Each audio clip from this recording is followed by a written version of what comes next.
Play of schedule తో పాటు final match వేదికపై బీసీసీఐ ఓ క్లారిటీ ఇచ్చింది. మొత్తం 4 ప్లే ఆఫ్ మ్యాచ్లు జరుగుతాయి. మే 29న క్వాలిఫైయర్ 1, మే 30న ఎలిమినేటర్ మ్యాచ్లు పంజాబ్లోని ముల్లాన్పూర్ మైదానంలో జరుగుతాయి. జూన్ 1న క్వాలిఫైయర్ 2, 3న ఫైనల్ మ్యాచ్ అహ్మదాబాద్ స్టేడియం వేదికగా జరుగుతోంది. అహ్మదాబాద్లోని నరేంద్ర మోదీ స్టేడియంలో ఇప్పటి వరకు 40 ఐపీఎల్ మ్యాచ్లు జరగగా వాటిలో చేజింగ్ చేసిన జట్టు 21 మ్యాచ్లో విజయం సాధించింది. 19 మ్యాచ్ల్లో మొదటి బ్యాటింగ్ చేసిన జట్టు గెలిచింది. ఈ లెక్కలను పరిశీలిస్తే చేసింగ్ జట్టు ఇక్కడ పైచేయి సాధించింది.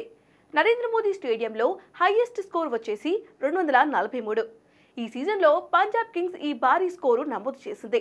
కాగా ఈ మైదానంలో గుజరాత్ టైటన్స్ 204 పరుగుల లక్ష్యాన్ని ఛేదించింది. ఈ పిచ్పై బ్యాటర్లదే రాజ్యం. ప్రారంభంలో ఫాస్ట్ బౌలర్లు ప్రమాదకరంగా బౌలింగ్ చేసినా మ్యాచ్ సాగుతున్న కొద్దీ బ్యాటర్లు రెచ్చిపోతారు.